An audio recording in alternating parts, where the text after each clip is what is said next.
participant. And then, thank you so much for being here, Jenny. I really appreciate it. Thank you for having me. I'm so excited. Absolutely. So, the first thing I want to do before we do anything else is I just want to kind of introduce Jenny a bit in case you haven't heard of her. So I'm just going to take this directly from her website. For anybody who doesn't know or has not looked into it, Jenny is a artist and songwriter who uses her eclectic sound to empower her listeners through the honesty and transparency of her lyrics. Her singer-songwriter landscape merges the art of lyrical storytelling with an evocative sonic landscape, and her main goal is always to capture universal emotions through a unique perspective. As an artist and activist, each of Jenny's releases partners with a different organization, so it is impossible to support the art without in turn supporting the causes such as National Immigrant Justice Center, International OCD Foundation, and more. You may already see why I brought Jenny in for this. I think she's going to be a great fit for our group. Over the last few years, Jenny has garnered 10 million streams, hundreds of thousands of fans, and developed a loyal fan base who lovingly call themselves The Bakery. To Jenny, building the world of The Bakery is just as important as the music itself. Between her Discord page, Zoom parties, and countless fan mail campaigns, Jenny's fostered an unbreakable connection with her listeners. She actually just released her debut album, Tales of a Jester, in which every song is connected by a classic fairy tale. And you can see Tales of a Jester on Instagram to learn more. The project utilizes a fantastical landscape and shares very real and very messy tales of her 20s. She's also written some pretty incredible protest songs, in my opinion, which we will bring up today, and hopefully you have just listened to. So, Jenny, thank you so much for being here tonight, and thank you for taking the time out of your night to come talk to us about social justice and music. Oh my gosh, what an incredible intro. I'm so happy to be here. Absolutely. So, without further ado, I'd love to get started, and I'd love to get started by just kind of getting to know you a bit better, or helping them get to know you a bit better. So, would you like to just talk about the first, how you got into music first, and then we can talk about how you got into activism and started combining the two? Totally, yeah. So I have loved music and have been a singer for my entire life. I'm actually from Maine, so shout Oh, out New England. Yes, I'm from closer York, than I Maine. expected. Yes, yes. Um, and so growing up, I just took advantage of like every possible opportunity that my small town had to offer, all of the musicals, jazz band and choirs and a cappella and rock bands, like everything I possibly could growing up. So I was very heavily involved in music throughout my entire, childhood and adolescence. And then, when I got into middle school and high school, that's when I started to realize this is what I wanted to do professionally. And so I kind of started pursuing it more So, seriously were you after. always into performing it, or was there Oh a point where you were yeah, just into yes. listening and then you got into performing? So I started performing in the fourth grade. I did a school musical. I played the adverb librarian in Pirates of Grammar Island. It was a very big deal at the time. That sounds delightful. But that was, yeah, the very first time I performed, and I knew that I wanted to keep doing it. So that's when I started, really diving heavily into musical theater and Oh, yeah. okay. So, how did you get into activism? I assume it happened at similar times. Yes, totally. So, growing up in Maine, I started, doing environmental activism at a very young age. And so, doing a lot of energy stuff. I used to track like the light bulbs and energy usage in my house and do all the recycling stuff. And so that was, in like elementary school, I started to get into that. I think And I on a also personal level. on a personal level. And I think I owe a lot of my kind of activism journey to my older sister, who is 8 years older than me. And she was always super passionate. She was a public defender. She now does, social justice law, employment discrimination defense. And so I kind of had her as my guiding light as a little kid, because she was 8 years older. She was the older sister. She was getting involved in all of these issues. And so from a super young age, I kind of had her as my mentor. And I started to get into more activism throughout like elementary school, middle school, high school. Was she also really into environmental activism, or is that something you found yourself? That was a little bit more something that I found myself, but she's part of the reason why I got so involved in criminal justice reform in college, and, just like social inequality, public policy type stuff. So, what kind of criminal justice reform did you get involved in college? Is that part of your activist story?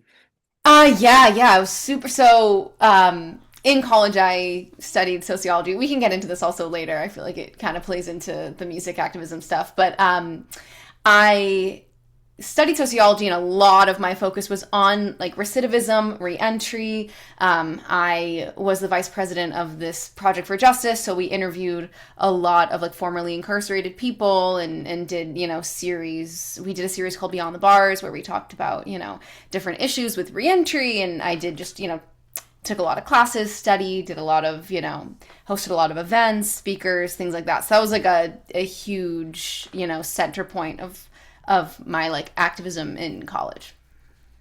Hi. Wow. So during all this, you're still performing and still writing music.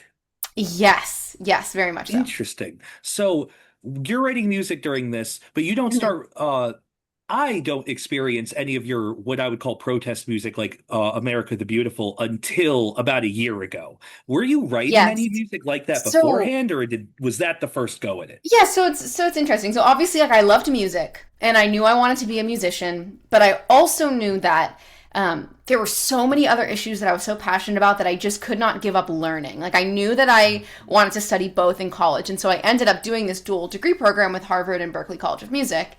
And so at Harvard, I studied sociology with that focus in like social inequality, public policy. I did a lot of like criminal justice reform work, a lot of environmental activism, things like that. And then at Berklee College of Music, that's where I was studying songwriting, vocal performance, production, music business, things like that. And so there was a lot of overlap in terms of how I was spending my time. And I think it was still kind of confusing to people, like how these were gonna. When I would tell people what I was studying, they were like, "I don't get it. Like, what's the end goal? Like, okay, How do what? these Like, work how do together? these work? Like, why, if you want to be a musician, like, why are you even studying something that isn't music?"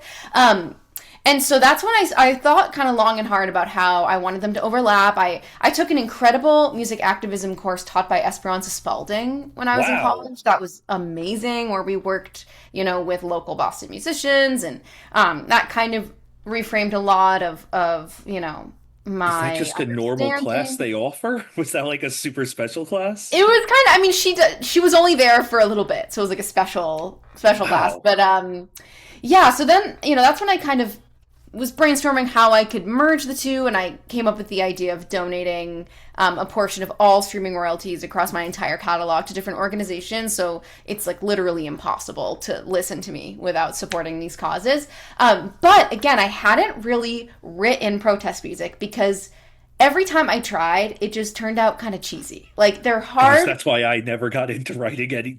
They're It took me a while. hard.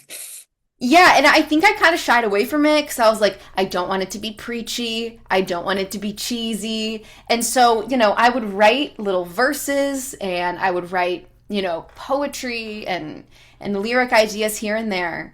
But it wasn't until I think I had to get to the point where I was so kind of there was just so much emotion pouring out of me that I had no choice but to write. And so Hmm. that was in January of 2025. I was in LA, the fires happened.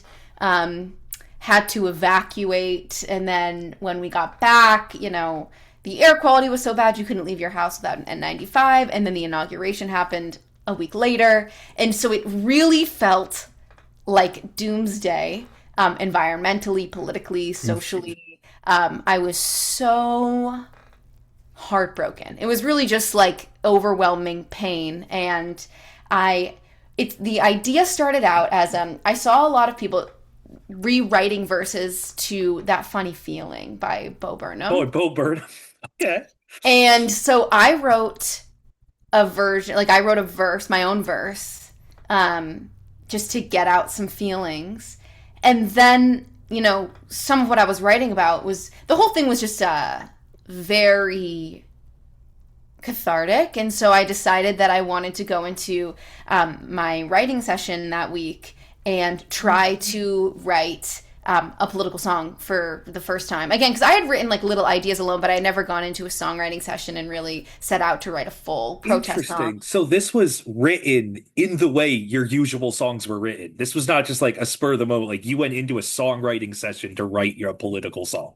Yes, I went into a songwriting session with my two co-writers, Jules and Eric, and I was like, "All right, guys, I need to write about this because I just felt like if I didn't, it was going to consume me. Like the level of grief and pain and fear and anger, like it was all consuming. And I knew, because that's how it is with songwriting, you have to get it out. Like that's when the best songs are written, when you feel like you literally have to say it or it is going to consume you. When And it's literally so, pouring out of you. yeah, yeah.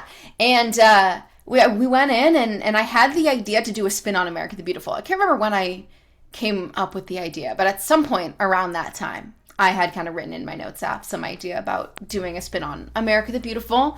And so that's what we did. And so that's why in the first verse, it's all about the fires and kind of the environmental That crisis. makes a lot of sense. I had always found it interesting how much of it's focused on environmentalism. I also find one of the most powerful lines of the song, I don't know how we get away with being so protective over stolen land. Oh, And yeah, knowing your connection to environmentalism, it makes a lot of sense. totally.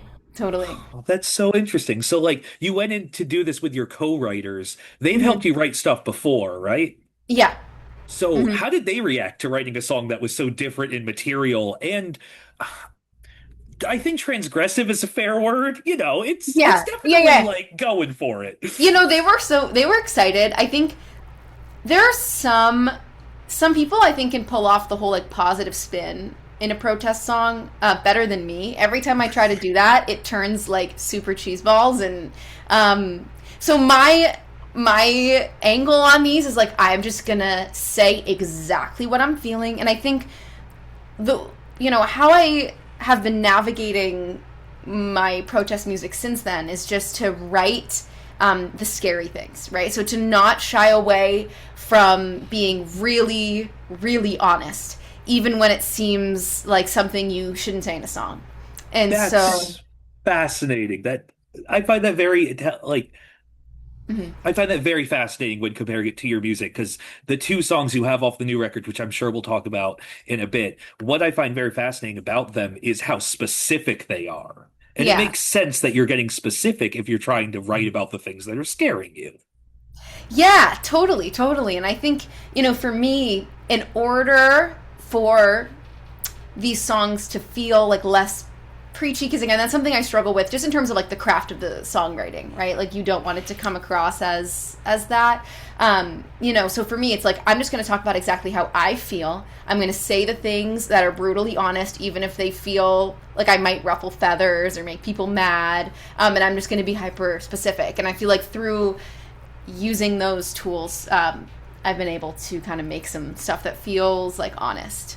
That's amazing. I was actually talking about this today at the rally, but like I Hmm. feel like for a lot of people who are younger, we that personal angle into politics is very helpful. Politics Hmm. can feel so preachy, so it's so useful to have people talking about their experiences and kind of sharing their personal takes on this. I think it Totally. makes the entire thing feel more accessible. So you wrote this song, you put out Mhm. America the Beautiful. Were you surprised by the response to it? Yes. So I knew it was special. You always have a feeling when you write something special that it could really resonate with people. I don't think I could have anticipated how much it resonated with people. I posted it. So the song was produced. It was not mixed or mastered. So a little explanation on that. When you make a song, you have like the production. So you build the track, you record the vocals. After the track, the background track is built, the vocals are recorded. You have to mix the song. So it's basically balancing the levels, adjusting frequencies, making it sound nice and polished, and then the mastering engineer makes it loud. And so part of that was done, not all of it though, but I decided to post it because all of the ice rallies were happening, and I decided like this song is special, I want to share it even though it's not done yet. And so I posted it, and it just within I posted one video that started to do really well, then the second video the next day went super viral, and the song wasn't done, so I was like, oh god, what have I done? And Oh so no, I now had they all to want the full song. yes, I was like, oh no, oh no. And so I had to kind of scramble, finish the mix, finish the master. And then, but the thing was, so the No Kings rally was that Saturday. And that was the And first No Kings rally, right? the very first No Kings rally. And I was getting a lot of comments and requests for the song for the rally. But there would have been no way for me to get it up distribution to these streaming platforms just takes a little bit. And so I decided to put it on Bandcamp, which is just, a website where you can upload music and then people can just decide how much they want to pay for it and then donate 100% of the proceeds to the National Immigrant Justice Center. And so that's what I ended up doing. I was able to get the song done in time to just put it on Bandcamp for No Kings so that people could just download it and use it at their protests and use it for their videos and things like that. And then I think the song maybe came out a week later. Wow. Oh, sorry. So sorry. So you put out the song. Did you see any clips or videos of it being used at rallies? Did you get to Oh, see yes. it being used? And Yes. how did that make you feel? Oh my gosh. It was so special because I think, activism has been a huge part of my life. Like, I have been involved in it in some way, shape, or form since I was very little, 7, 8. And I wanted to merge my music and my activism for my entire life. And I think in that moment, I realized like the role I could play in as an artist in this time. And I think it was just, yeah, it was super powerful. I felt really grateful. I like could not believe it. Yeah, felt very How, lucky. 'cause, like donating to organizations is obviously meaningful and important work, but I'm sure it just felt so different getting to see it as part of these rallies. Yeah, Um, that's so cool. totally. And I think obviously like protest music is such an important part of every social movement. And I think that artists have a responsibility to kind of alchemize the pain and the anger and all of those uncomfortable feelings into something that people can organize around. Like I take that responsibility really seriously. So I think to kind of start that journey was very special. That's so cool. And I know that like looking at this stuff, I don't know. I really like the part about not being able to separate the art from the activism. I think that's so important and such a beautiful point about art and the power of it and the responsibility of it. Mhm. And I'm curious, like, were you inspired by any specific artists when it came to the way you approach this or the way that you write your protest songs?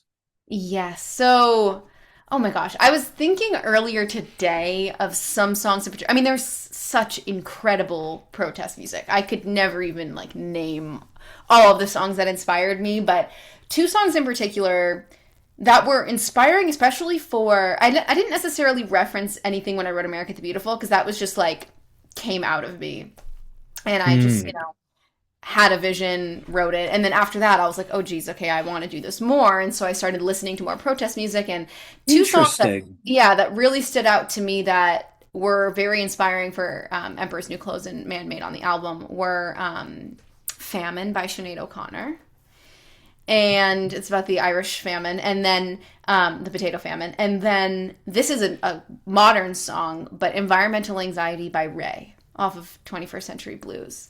I Interesting. thought, I'm not actually familiar with either of oh those. my gosh. They are incredible songs. Like, and they're very out of the box. They're both a little kind of like avant-garde, unexpected, but they tackle such, important issues in such a unique way. And so it also like sonically they're both very kind of out of the box, which is something I was going for with the new project. So those were two like very big inspirations for me.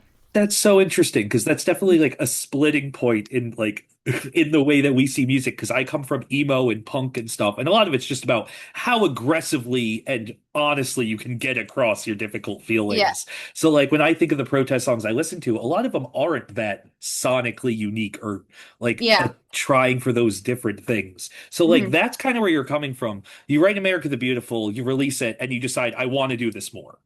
Did you already know you were releasing your debut record? Did you know how you wanted these protest songs to fit in with your debut record? Yeah, so I knew. So again, so talking about environmental anxiety by Ray, she had a few kind of social commentary songs on the album, and that was super inspiring because that was a massive like pop record with multiple different songs about these important social issues. And so it empowered me to kind of do a section of the album about these issues. And so I knew that I wanted to do that. And like you mentioned before, the album is a concept album and like a visual album. And so basically it's called Tales of a Jester. I am like playing the role of the jester essentially and telling like all the different tales of my 20s. And so visually each song is paired with a different classic fairy tale. And so I was trying to figure out, how the heck do you merge that? Like, how do you merge something so fantastical and so not grounded in reality with the, truest Oh, reality of, the fascinating. moment? Had you already written some of the songs or some of the more fairy tale centric songs on the record? Yeah. So, America the Beautiful came out end of June, I think. And then in July, I wrote the title track of the album, and like everything started to kind of come into place. And that's when the concept really solidified. And so then I was kind of, I set out and I wrote a bunch of social commentary songs that I did not like, that did not make the cut. Interesting. Um, and it was Emperor's New Clothes. That was the first one that kind of, I don't know, opened my perspective to how I could merge them. So some of you might have heard of this fairy tale. It's a little bit more niche, but I read it all the time. I had the book growing up. My mom used to read it to me. But Emperor's New Clothes is a story of this very vain emperor who's obsessed with his appearance, obsessed with money and flashiness. And these two people come into town and they tell him that they can make him the most incredible cape he's ever seen. But to beware that people who are unqualified, stupid, not good at their jobs, they won't be able to see it. Only like intelligent people can see it. So he says, okay, great, make me the cloak. They make him a cloak out of nothing. They pretend to be working on it for weeks, but no one will admit that they can't see it because they don't want to be seen as stupid. And then they present him this cloak. He can't see it because it isn't real, but he will not admit that he can't see it. So he puts it on and he walks through town naked. And it's a kid in the crowd that points out that he's not wearing any clothes because everyone else is too afraid to say something. And I think it's Hans Christian Andersen. But oh my gosh, I literally have. So I forgot I brought this from home. This is the book I used to read Oh every my night. gosh. Yeah, yeah, yeah. You can see The Emperor's New Clothes. Wow. It's a good cover. It really gets the point across. Yeah. And so it's interesting. Like I didn't want the fairy tale, like in the rest of the songs, there's no direct references to fairy tales really, because I wanted it to feel like the fairy tale aspect comes in visually. Like I didn't want to necessarily Interesting. take away from, like I wanted to write the best song I could and then brand it in a fairy tale way so that I wasn't like necessarily making it too cheesy, things like that. Like I wanted to just write the best body of work I could and then Mhm. kind of go from there. But Emperor's New Clothes is the only song on the album that is like That references direct titled fairy after a tale. direct fairy tale. Because And even so rewrote it has a very fairy tale vibe, but it's not specific. Emperor's New Clothes is no, the fairy tale you're it is referencing. it is like the only song that references a fairy tale. And so it's basically just about the chorus is, we're at an all-time low. I hear him say his words are worth their weight in gold, but the emperor's not wearing any clothes. Who's going to tell him? And it covers everything. It covers, Epstein files. It covers like Gaza. It covers like alt-right Christian nationalism. It covers like very, very intense topics. And I think this was the one that I was like, especially like, I am not going to hold anything in. Like people, if I ruffle feathers, I ruffle feathers. If people are mad, they're going to be mad, but I'm going to say exactly what I want to say. And it's just basically about, vain and egocentric and evil leadership and kind of the importance of finding your voice and speaking out and things like that. That's incredible. And I'll tell you, I can feel it when I listen to it. You can feel that you held nothing back. Yeah. And I'm like going into writing that, like I think what I'm most interested in, and I think something that brings up like kind of what we do at Just Southbury is we try to push ourselves to have discussions very openly. Like we Mhm. want to have a space where somebody can come in and be like, I wrote this song about Christian nationalism, and everybody's not like, oh my gosh, Christian. Everybody's like, oh okay, like like explain, like what do you mean, like, and actually talk about these things. Yeah. So I'm like, it's really interesting to me that you approached it from that perspective, like talking about Gaza in one of your songs, talking about Christian nationalism in your songs. How did it feel to get that specific about what you were trying to comment on? I think it was freeing. In a way. I mean, I don't. So when I put out America the Beautiful, I think there was some nerves in terms of like backlash. Um, but then, but again, I always knew it was worth it. Like there was never a single doubt in my mind. I was always going to do it.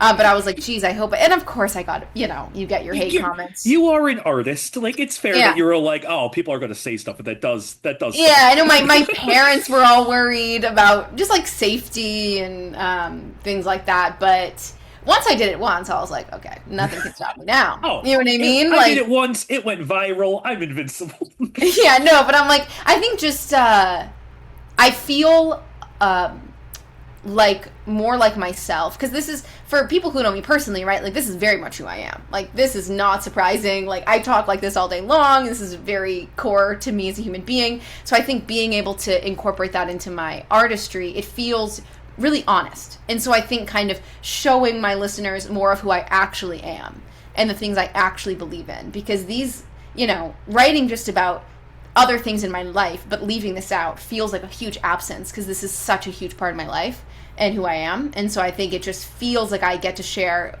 be more honest about, who I am. I love that. And I feel like that's what so many people miss, that politics is not taking away from who you are. It is part of who you are. And to express that is part of expressing yourself as an artist. Yeah, and I think for me too, like in terms of fear of people not liking it, I mean, again, it's so. This has always been something I've been so unbelievably passionate about that I'm just not concerned. Like, if people don't like it, then just don't listen. You know what I mean? Like, It's not the song for you. it's not the song for you. I'm not your artist. Like, you don't have to listen to me. Like, I'm trying to build a community that is very, accepting and very, just like socially conscious and forward and thinking and that's that on that. If you're not about the music, you can listen to someone else and that's fine. That has to be part of it. That's part Yeah. of your art. Yeah. So you put together The Emperor Has New Clothes, which I think is absolutely fantastic. When you were putting these songs together and talking about like very complex topics, did you were they also co-written? How much of this was your personal? How much did you like run this by other people? Yeah, so I love to co-write. That's a kind of huge thing, especially in pop music. So usually in songwriting sessions, it's me, a producer, and then one other songwriter. And so Emperor's New Clothes, I wrote with my friend Aida and Kevin Hutchins, who was the producer. And then Man Made was written with my friend Maria Landy and then same producer, Kevin Hutchins. And so it was definitely a collaborative thing. And, Aida, I know, who I wrote Emperor's New Clothes with, she's also like incredibly passionate and an activist and things like that. So I intentionally brought the idea to her because I knew that she would be super excited to write it and kind of understand my vision. And Man Made, which we can talk more about, Man Made is just essentially like a very, very broad take on how these troublesome systems that we're living in were built by us and just kind of it's very existential. It's a very existential song. And I intentionally brought the idea for that song to my friend Maria because she's, the two of us always tackle incredibly big ideas. It's very hard to write broad song ideas because, it's easy to make them, I don't know, maybe not relatable or a little bit esoteric, but I feel like she's my go-to co-writer in terms of taking really big ideas and then boiling them down into something really digestible. And so Fascinating. we kind of went in together and tackled this huge idea, and she was super helpful in that. Wow, I think that is a great transition to man-made. So, for Mhm. anybody who doesn't know, on the newest record, Jester, there is part one, Emperor's New Clothes, and then it goes right into part two, man-made. So, the first thing before we get into man-made specifically, you talked earlier about how you decided it to be a section. What was the decision-making process of making it a literal part one and part two? So I noticed after I wrote both, I was thinking, okay, well, I have these two social commentary songs. Is it redundant to have both of them on the album, or is it cool to have both of them? And then I realized they're in the same key. And so Oh, unintentionally, they're both in the key of G. And I was originally going to overlap them, like really like overlap them and make them one song or have them kind of overlap on the soundtrack. It kind of got complicated with the technological aspect of that, so we decided to keep them separate, but to have them flow into each other and then be titled part one and part two, because I wanted they're sister songs. Like I wanted people to understand that when they get to that part of the album, they're like entering the kind of social commentary chapter, and it just that's was great because they're in the same key, so they flow into each other, which was that's so totally cool. unintentional but very lucky. I do think they flow into each other, especially thematically and lyrically. I think the flow into each other is very good, very well done, with the focus on men and villainy and man-made. So man-made, for anybody who doesn't know, is a bit of a broader song that kind of is just more about you kind of just list more general situations about not being able to Yeah. pay medical bills, losing your jobs to computers and automation. So it's a very different song, which makes sense given that you did them with different co-writers. So Mhm. how is approaching Man-Made different than The Emperor Has No Clothes? Oh my gosh, yeah. So I think the Emperor's New Clothes is that The was Emperor's New Clothes. I keep saying it oh wrong. I no, I apologize. mean but that the chorus is the Emperor's not wearing any Hmm. clothes, so I get it. Same vibe. Um, that song was coming from a place of anger more, and frustration. I think Man Made is again it was more just my existential musings. It's like you hear people joke around like, why do we pay tax, like why did we come up with taxes? You know what I mean? We came up with that. Why? It's just like thinking about the fact that we exist in a system of our own creation. That all this Obviously is there only here because we decided it would be. yes, and obviously there's like so much in terms of like power dynamics and race and all that stuff, but I think especially as like a white person, I'm like, oh my god, you know what I mean? It's like, what in the hell is going on? Like, we What literally, did we build? what did we do? And so that's kind of where it came from, and so I think especially like it's framed obviously from an American perspective. So the first like I since turning 26 and getting on my own health insurance and dealing with the different health stuff, I have just obviously the rude awakening of being an adult and dealing with the American healthcare system and feeling super jaded and you know Terrified. terrified, hopeless, all of those things. And so it starts off talking about that, and I wanted to.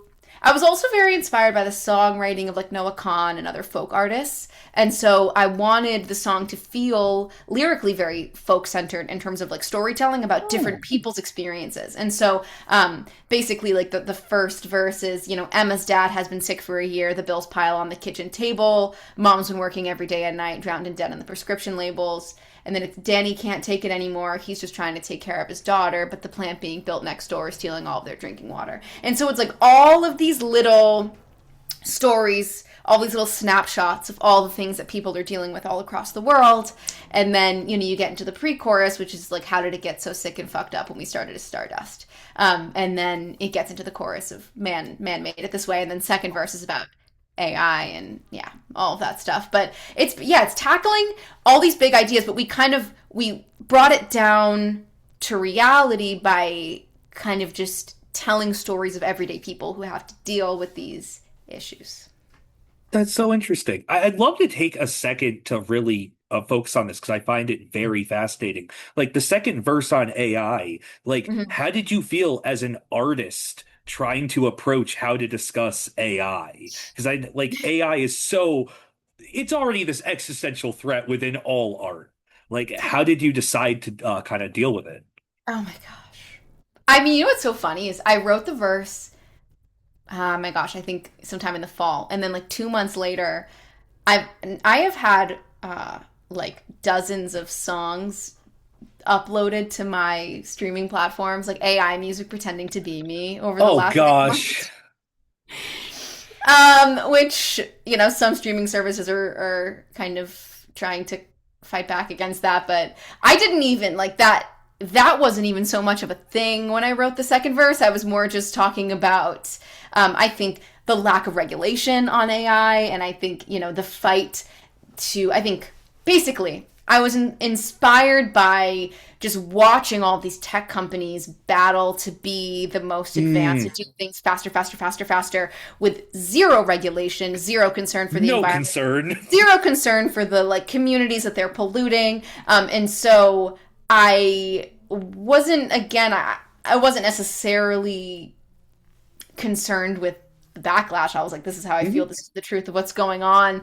It was just kind of ironic that like literally 2 months later, because the second verse is Kate and Sammy just lost their jobs. The computer can do it faster. And like 2 months later, I'm like dealing with all this fake music on my profile. That's now happened multiple times. It's like Oh my gosh. every couple months I like wake up to an email that someone's like uploaded an AI song to my stuff and Oh my pretended gosh, to that be. sounds awful. And Yeah. I can say, as somebody who listens to a lot of small artists, like AI stuff is just flooding into it in ways that are extremely frustrating. And Yeah. I'm sure as an artist, like that must also, like, I'm sure some of your politics must also come from being an artist and you learn from making art. Totally. And that sounds really interesting. Yeah, definitely. So when we're talking about kind of making apologies. Uh, Making art about AI, about these specific issues. You mentioned very briefly a few minutes ago, like as a white person coming into certain spaces and talking about certain issues. I'm curious, like, how do you think about your approach to these issues, especially as someone who I assume is part of some communities and isn't part of some of the other communities that you're talking about? Yes. So that's a great question. And I think about that a lot, right? And I think that's part of the reason why my protest songs, I struggle with the whole like again, the positive spin on them or the hopeful ones, because for me Huh. it's like the white person being like, everything's gonna be okay, guys. Don't worry, Don't guys. worry.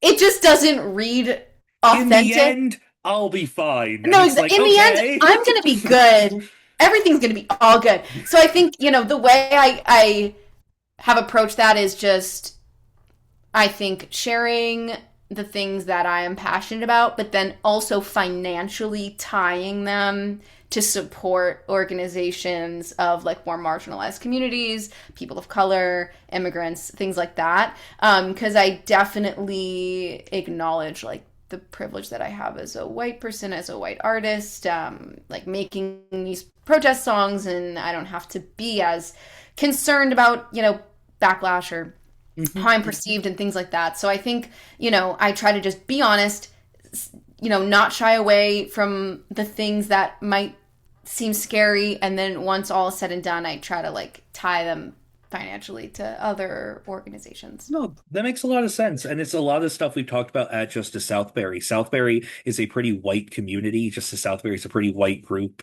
because of the demographics of the area.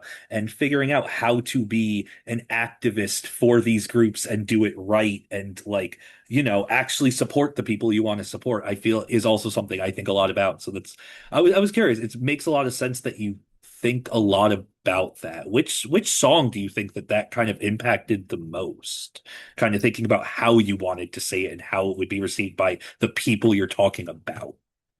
Yeah, that's a good question. Probably America the Beautiful.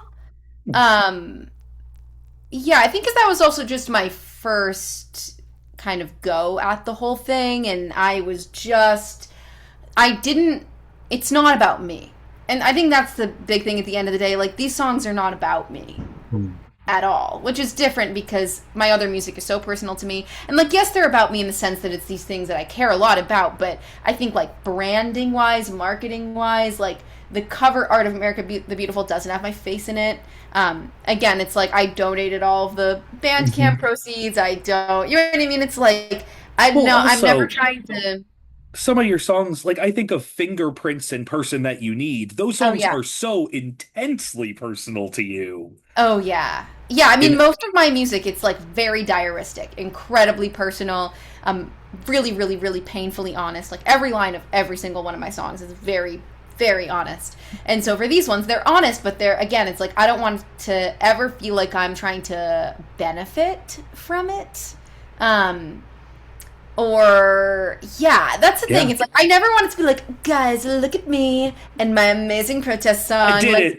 I did it. Everyone cheer for me. Like that's not the vibe. I never want it to come across that way. I'm always just like, again, I'm just like trying to play the role of the artist and give people something that they can feel seen and heard by, use it in their own organizing efforts, and kind of do so understanding that I come from a place of privilege and yeah. Well, I'll say from my perspective, one of the reasons I'm so excited to have you here is because Southbury is also a fairly older community. There's Mm-hmm. actually Heritage Village, which is a retirement community in it. That's like one of the biggest, nicest retirement communities like in like out there. So there's a lot of people there who are, to be blunt, and I think a few of them on this call would agree, old hippies. They grew up as hippies. They grew up with the folk music, the social justice Mm-hmm. music, and I was really excited to show an artist who's you're in your 20s making music that's reminiscent of that music but completely in your own way. And I think in that way, I don't know, to me it's really cool that you are representing a group I don't see a lot, which is young pop artists making political music. Like, do you feel that you have a lot of contemporaries in that scene, specifically the more like smaller pop artists? That's a great question. I think that in the last couple of years there's been a lot more. So Hmm. I've noticed significantly more music in the last couple of years. So I think there has just been a calling for that. I think we need it. Obviously, we're in a dark time, and dark times call for art. And so I have definitely noticed, an uptick in that. I would say in pop, I think there's maybe a little bit more of it in the folk scene, the pop folk Hmm. scene. There's, I mean, obviously, because that's, historically, there's been so much of it. A little less in the pop scene. There's definitely some great artists. I mean, Ray is not small; she's huge, but Hmm. she won the Grammy last year for I forget what it's called. It's like social commentary Grammy. So I Hmm. think she, in terms of larger artists, is definitely someone to look to for that. But there's not a whole lot in the pop world, I would say. Interesting. Yeah. So you're kind of building this in the pop world. I think this is a Mhm. great time to talk about moving forward. You put together these songs, you released Jester, the record. It has these two songs on it. You seem pretty happy with the response to them. Like, how did you feel about the response to these compared to the response to America the Beautiful? Yeah, you know what? So with the album, there was a bunch of new songs that came out, and so I have not. This album came out a couple of days ago, and Mm. so I have not been able to. I mean, I've posted them a little bit, but I am mostly excited to spend the next couple of months like really leaning into promoting because I've like barely been able to promote Emperor's New Clothes and Man-Made in the way that I want to because I've been promoting all these other songs at the same time. So I think that's what I'm excited to do for the next couple of months. But overall, I've been very happy with the response, and yeah, I think it's nice to see people who loved America the Beautiful also loved these songs. But I think America the Beautiful will always hold a special place in my heart because it was like my introduction to actually merging the music and the politics for the And first it's time. so emblematic of it Yeah. as like a play on America the Beautiful. It feels like the perfect combination of those Yeah, things. I think it will always be like my special child for that reason. Fair. So you've written these songs. Moving forward, I'm assuming you want to write more protest songs. Are there like specific issue? Like, how are you thinking about it right now? Are there issues you want to cover? Are there different types of songs you're excited to write? Is it Oh, jeez. co-writers you're excited to write with? Oh my gosh. Yeah, I definitely want to write more. I'm not sure what I want to write about. I think like I spent the last 2.5 years making this record, and Fair. I think I literally squeezed every single drop of my heart and soul into it. And for the first time in my entire life, I don't have a whole lot to say right now. So I'm Fair. I like, don't mean to get ahead of you. but no, I mean that's a great question. I'm like, I definitely want to write more, and I'm asking myself, like, what am I gonna write next? I don't know, but I think I need to like live and do some thinking and just kind of see what the next chapter is. Because now it's, I did America the Beautiful. Now I have these two new ones that cover such a wide variety of issues, and so yeah, I'm gonna have to do some thinking on what that will look like next, and what things there are to still kind of uncover and write about. Makes sense. And again, you just released a record. I think it's incredible. And you're right. You do a few political songs, but you also do the brutal honesty on all the other songs. So I'm sure I can only imagine how much it took out of you to put that record together. Yeah. Oh my gosh. It was the best experience and definitely the hardest thing I've ever done in my life. Like for sure. So, we're getting to 7:53. We're getting to the point where we're wrapping up. I would love to turn it over to questions in a few minutes, but just before we do, I just kind of wanted to ask you, is there anything else you wanted to bring up that we didn't get to or kind of didn't talk about today? I don't think so. Yeah, we covered it all. Okay. I am glad to hear it. I'm glad that we could cover I'm glad that we could cover everything. With that being said, I would love to open it up to questions. If anybody has a question, feel free to unmute or feel free to share it in the chat. Hey Rick, great to see you. Can I ask a question? Yeah. Hi, Jenny. Bye. Um, so it seems to me fairy tales are told by older people to younger people to make very understandable some basic value propositions. Hmm. Don't do this or else bad things happen. Make sure you do this so good things will happen. They're very didactic, so they teach us things, but there's messages that are can be both understood by children but also appreciated by adults. So in some ways, what you're doing is somewhat similar to what we do in Justice Southbury, which is taking values messages, trying to incorporate them, discuss the universality in them, figuring out what are the types of values that we should be sharing? Why doesn't everybody share that? What do we need to understand about other people to understand why these things that we think like kindness and understanding are difficult to make you more universal. What was it about the nature of fairy tales that had you focus on was it this part of the fairy tales that if you're going to wrap messages in social activism messages in music, that lyrically they're going to come from that kind of a place, or like how what was your journey in saying I'm going to take this book that obviously was shaping for you, Hmm. and turn it into messages about values? Oh my gosh. Okay, yeah. So I think to answer that, I have to get into just a little bit of why I even branded the whole thing fairy tale wise. So, I have always been very drawn to the fantastical. I've just always been a lover of fantasy, and that's always been kind of a huge part of my brand and who I am and things like that. And but when I wrote, so the title track of the album is called Jester, and it's basically about loving someone who doesn't care about you and feeling like you always have to put on the performance of your life and to be the court jester to get people to look at you, to care about you. And I wrote it about multiple different experiences. I wrote it about my relationship with being an artist. I wrote it about like other relationships I've had in my life. But it was a breakthrough because in that moment, I realized, like, it's a very sad song. You guys can go listen to it.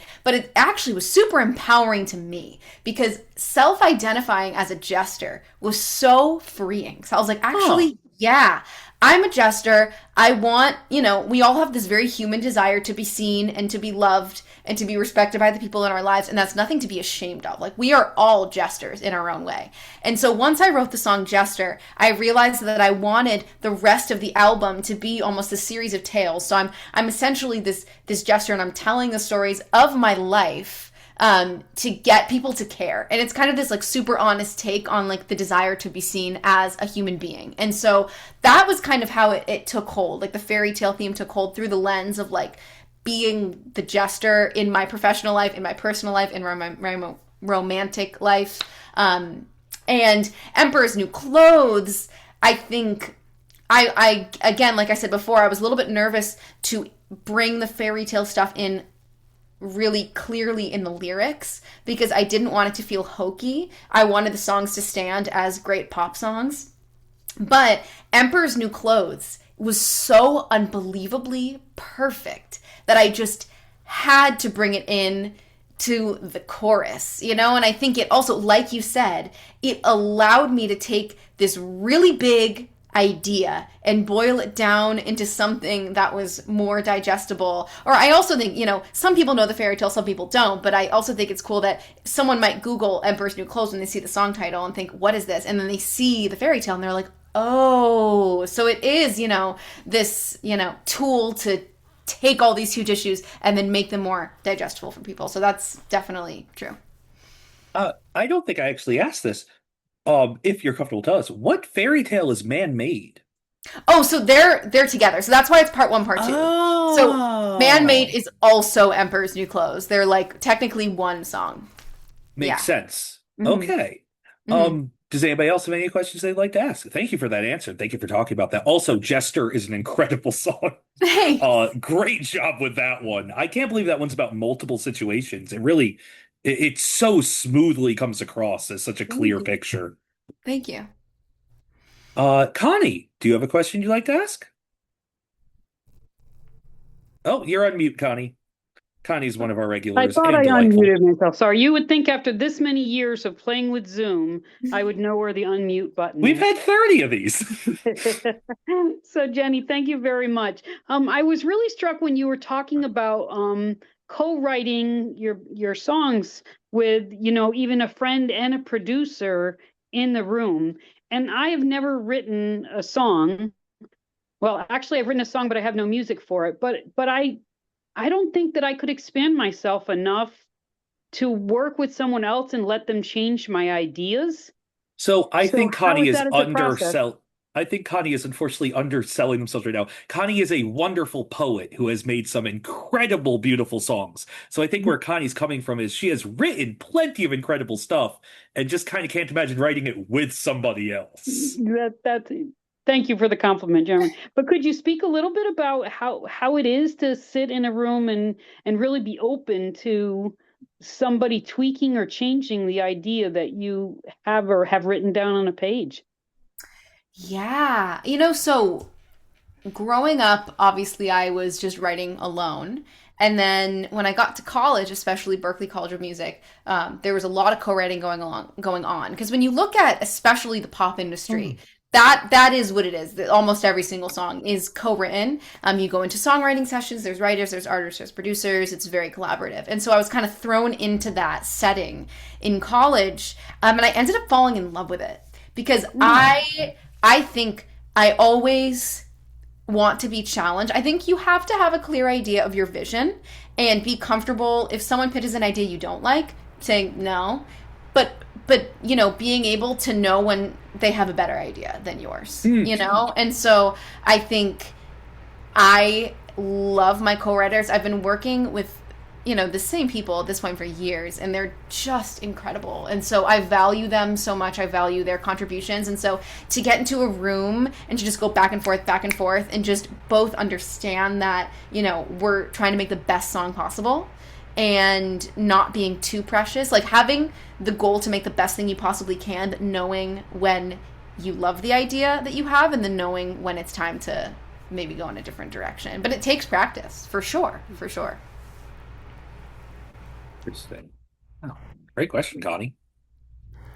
I'm especially interested with like the fact that you did the same songs, these personal songs, and then these political songs with the same people, because I Yeah. assume that felt like showing very different sides of yourself and your values. Totally. But also, I think because activism is so emotional for me, it wasn't even really that different in the room because it Hmm. was just coming from like, I just feel these things very deeply. And so, in some songs I'm talking about my life, but in these ones I was just talking about my emotions for something else. But yeah. Fascinating. Are there any other questions?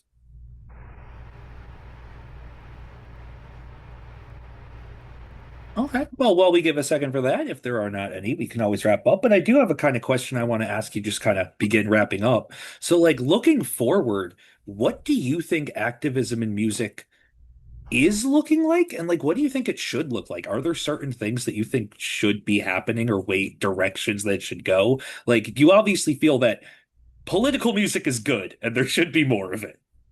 But is there a Definitely. specific thing you want to happen? Oh man. Oh, I don't know. Like in the industry or like in Yeah, the like the yeah. direct, like, do you want it to be more universal? Do you want it to be more specifically about specific issues?